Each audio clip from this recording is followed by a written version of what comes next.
All right, for Module 3 now. Again, your objectives are shown, all your readings and lectures. Just a reminder, when we have something written here, it says Chapter 11 Pricing. That means we are reading Chapter 11 about pricing, and we have the lecture and PowerPoint to sort of hit on the keynotes.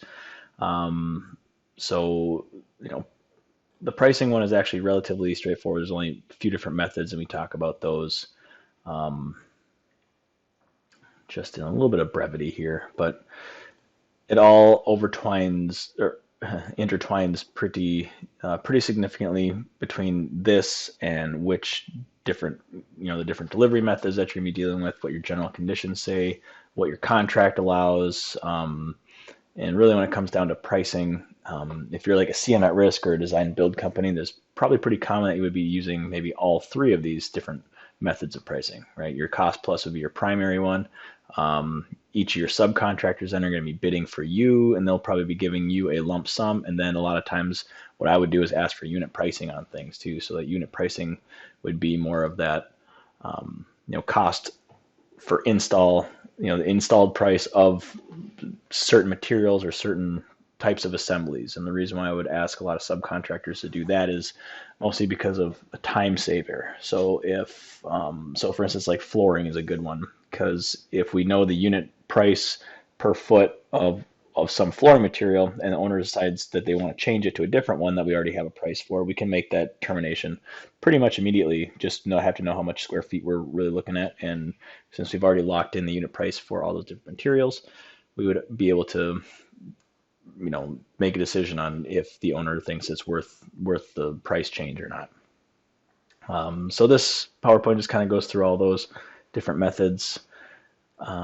Getting into bidding phase is just more talking about different processes when it comes to bidding. So again, going through general requirements. If you are a general contractor in a general contract delivery method, you will not be running the bidding phase. You will be part of the bid phase.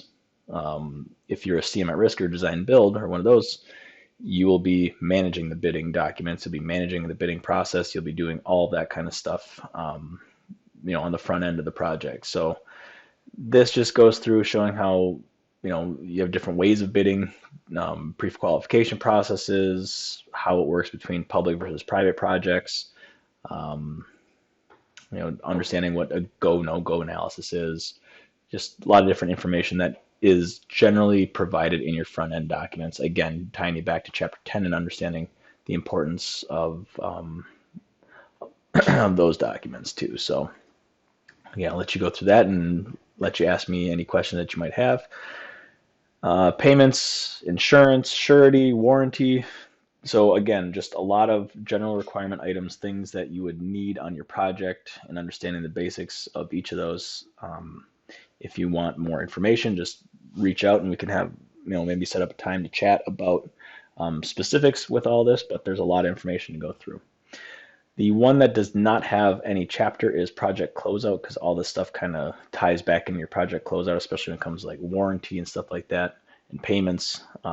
So this one is more of, what was just created based on experience in the industry and how project closeout processes work. And some of the things that are really important to understand are different closeout procedures versus different closeout documents. Now, some things like a punch list, for instance, there's a punch list procedure and there's a punch list document. But other things that we'll be talking about are things like, as far as procedures go, we always have to do some sort of startup and testing of equipment. We have tab reports in that process that we have to go through. Punch list, final inspections, commissioning. I like to talk about commissioning because it's a pretty in-depth process and pretty intense. And to do it right is very time consuming, and it's hard to find time in a real project to do it right, because the owners want to get in and furnish their building and get it occupied as soon as possible, but you kind of need them to not do that if you're going to fully commission the building. And then an emphasis on owner training too, just to help so that when you are all said and done on a project, the owner is properly trained and they don't have to call you constantly, because you obviously are going to have a lot of other things that you'll be working on at the time, so you might as well do the owner training the right way, provide the owner's operation manual, O&M manual the right way, right? Provide them the as-built, provide them all this documentation properly, do the procedures properly, and that should save you a lot of time in the long run of them not having to contact you for everything. Also really important too when it comes to like the O&M manual and understand the warranties that different equipment have different warranties. Different items may not start their warranty on the substantial completion date, so the owner has to be well aware of that. And it's pretty common too to see that if say some piece of mechanical equipment has a defect, that the owner might not actually be granted their warranty. A lot of times the manufacturer will come back and say, well, you don't have proper logs kept of your operation and maintenance, so you're not properly maintaining this thing. So it's voiding your warranty. So having the owner understand those kind of things is really important process when it comes to closeout. So that's about it for this lecture. And I'll let you guys, obviously you have access to all of them. So make sure you go through those, ask any questions you might have, learn about anything in more depth.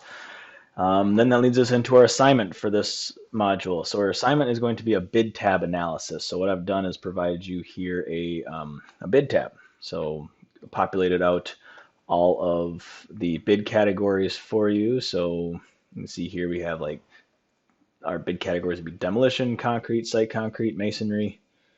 Not sure why this is opening again. Okay.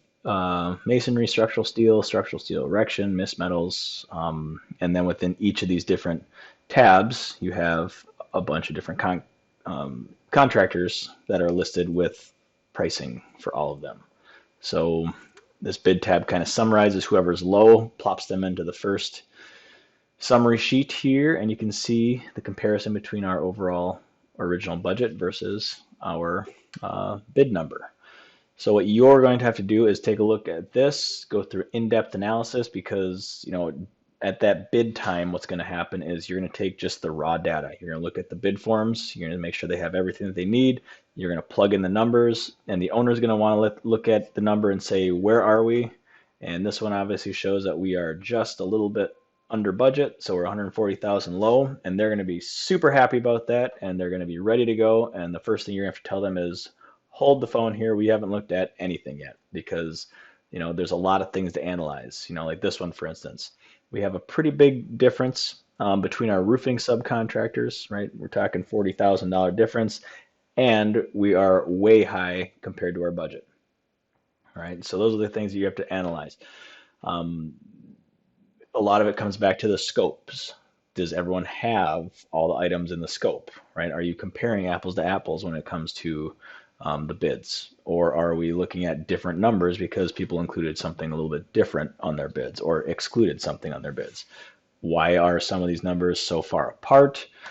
Why are some of them so far over our budget or so far under our budget? I mean, those are the different things you have to look at and try to analyze and see why that might be. So just because we have a number right here does not necessarily mean that is our number, because we still have a lot of process to go. We have a lot of post-bid meetings to go. We want to make sure we shortlist, from this point on, who we want to talk to and how we go through a post-bid agenda.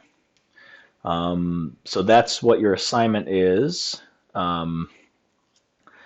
After you finish your assignment, make sure to review this discussion post, because this is part of your assignment. You have a separate discussion post regarding something else, but this one is specifically for the assignment and will be graded as an assignment as well. The next piece of it, because we have so many different, wrong one here. Because we have so many different topics to cover in Module 3, your discussion post is actually going to be on a certificate of insurance review. So your assignment's based on bid tab. Your discussion is going to be based on reviewing insurance requirements. So in your DP3 resources here, I've provided, again, the Staybridge Hotel spec book and 4 different contracts, subcontract agreements, and the insurance COIs that they submit. You will have to look through each of those and answer. It keeps going all the way back up here, but you'll have to go through each of those and answer the questions here in the discussion post. So part 1 will be the actual discussion post.